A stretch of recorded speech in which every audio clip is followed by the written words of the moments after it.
remarkable. And I owe him apology because he was great, and I only thought he could be good.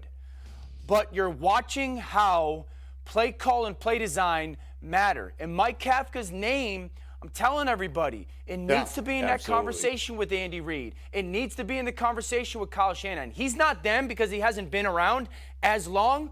But, RC, you mentioned it before. The way that they use Matt Breida, it makes me feel like, yo, they're using this guy as like a chess piece when he's been cut by plenty of teams before. The Giants are as well coached as anybody. Dan, I love the fact that he's giving love to all of these coaches, but I want to talk about Brian Daboll. Brian Daboll won the Coach of the Year yesterday because when you looked at Daniel Jones, he played the way we've seen Josh Allen play at these times in his career. And he was more Josh Allen yesterday than Josh was against the Miami Dolphins. And you do not owe Daniel Jones an apology. Right. No. Daniel Jones stunk. Daniel Jones did not protect the football. Daniel Jones lost football games. What we need to say is Daniel Jones has corrected those things. Daniel Jones, through coaching, Daniel Jones, through hard work, Daniel Jones, through execution, is now a quarterback that you can not only win with, you can win because of. And that's what you want your franchise guy to be. And yesterday, he went toe-to-toe with Kirk Cousins. And let me be honest, y'all. Kirk Cousins played really dang good yesterday. We can talk about that one play. Kirk Cousins was on, and Daniel Jones outperformed him in the pass game, and he out-executed him when it comes down to making winning football plays. That's big time. I'll tell you who owes Daniel Jones an apology, and to his credit, he offered it, and that's the owner of the Giants, John Mara, who after last season, when they fired Joe Judge, said, we've done everything we can to screw this kid up. More young quarterbacks are ruined in the NFL than are developed. The Giants were on their way to ruining Daniel Jones because they had coaching that candidly didn't know what it was doing. And now all of a sudden, he's got an excellent coach, and you're seeing the difference. Dan. Well, I think the reality is this, though. While I agree with you, RC, like, Daniel Jones has gone in the course of 4 months from bust, can't play, turnover machine, to, man, you could win some games with Daniel Jones, to now he's in the conversation because the way he finished this season and then this game yesterday, you win games because of him. And here's the thing, his leading receiver is a guy that was cut on November 1st. Isaiah Hodgins, and he needs credit because his feel and connection with Daniel Jones absolutely is playing a part in their offense. But now you have to ask yourself, like, Daniel Jones, does he qualify or does he get into that category of you win games because of Daniel Jones? And that's where I do owe an apology, RC, because I never thought he could be that guy. And that's why I was like, yo, you can't take him at 6 because he's good. And what's happening or what you're watching is going, this guy might be like a difference maker. And that's where I feel I did not think he could get into that conversation. And the Giants with Brian Daboll and Kafka they've gotten him there. That's just the truth. You know who knew it? Rex Ryan knew it. Rex called his shot the day of the draft on Get Up. You said Daniel Jones is the guy. Absolutely, 100%. And why? I knew the competitiveness about this young man. I knew he was smart, athletic, tough, with great arm talent.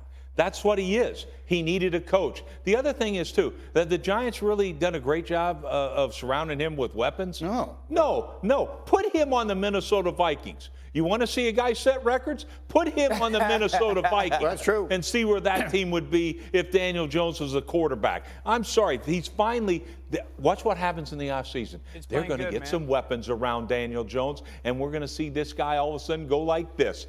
And to me, you think, look, the Giants know, okay, Daniel, we're sorry. Here, like we should have given you that 50. Absolutely. And like I said, they're going to be lining up if you don't. This kid has always had it. The coaching staff has been hot garbage. So is the talent around him. You better not give Daniel Jones $50 million a year. Man, I will because I don't have to pay him. But it's not coming out of my money. Dan, real quick, go. We can't have this conversation about Daniel Jones and not have the same conversation about Saquon Barkley. He's become just as good as Christian McCaffrey when it comes to his use. That needs to be said. Okay, let's leave that there for the moment. We'll have much more on this as we go. Stephen A is going to jump in here. We have plenty more to get to on Giants-Vikings, but just getting started. Joe Burrow and the Bengals got in all years. Those 8 straight losses are tied for the second longest streak by any team all time. The storylines are pretty much endless in this game, Dan, but there's no question where they begin. They begin with the play of the Cowboys quarterback, and no one has had more to say about that, more insight into it than you have. What exactly does Dak Prescott have to do tonight to beat the Buccaneers? Don't press. Be the guy that we saw on Christmas Eve versus the Philadelphia Eagles when you went down 10-0. When you were just playing. And here's the thing, Greeny. Y'all better be better on first down, Dallas. Dak Prescott, be a quarterback on first down that just kind of handles the situation. We don't need the Superman cape. That's not necessary tonight. It's not you versus Tom. We don't need you to think you got to carry this football team. Just go play and do not press. This offense on first down in the last month and a half is awful. They're awful. And there's a butterfly effect. And Rex and RC know this. When you stink on first down and you can't pass protect on second and third down, you're going to stink on third down. So I think for Dak Prescott, it's just to understand, you don't have to be, you're the better football team. All right? Dallas is a better football team than Tampa. You do not have to be Superman tonight. Just go be Dak Prescott, play free, play convicted, play with poise, and this football team offensively is good enough against a Tampa defense that has vulnerability. Yeah, and Rex, you were saying this. You think Dallas is the much better team. What should they do to them tonight? Yeah, show up and play. The only thing is, look, they are so much more talented than this team. One of the fastest teams in the National Football League against the absolute slowest team. This team should have no chance. Below 500 for a reason, all right?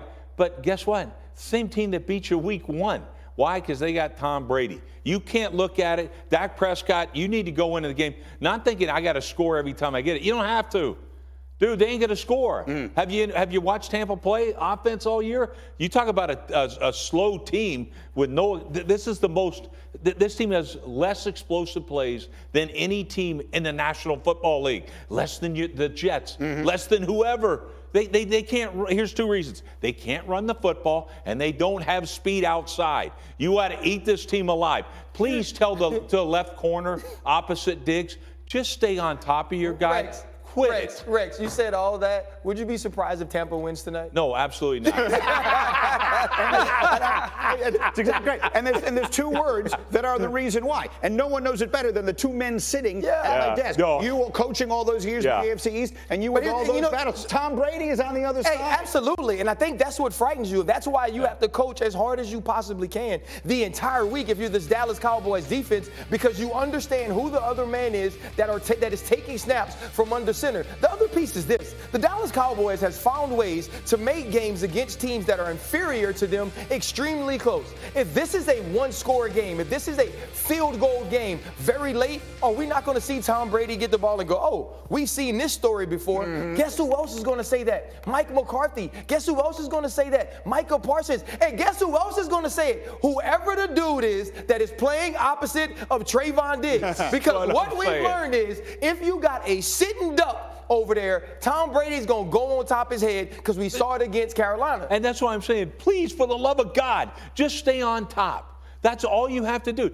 Anybody they put out there, man, nobody can cover anybody. So just stay on top. So to give the fans something to watch for, you're saying if the Buccaneers are making big plays, explosive plays, but they don't do they're going to win the game. That's what you watch. Absolutely, they will win the game. And here's the thing, too. You talk about, you know who else knows it? Yeah. Who's got that collar is going to be super tight? Dan Quinn. Quinn has never beat Tom Brady. You think I had a bad record against him? At least I was better than 0-7. So, I mean, you don't, he's got to be tight, too. Including a Super Bowl game in which he had the huge lead and everything else, of which we're all well aware. So, it is Super Wildcard Weekend wrapping up tonight in Tampa, and the coverage will be everywhere tonight. ABC, ESPN, ESPN Plus. You can't ask for more of a matchup. We got the MegaCast tonight that includes Peyton and Eli on ESPN2. It's in Spanish on ESPN Deportes. We are ready for this monster game tonight.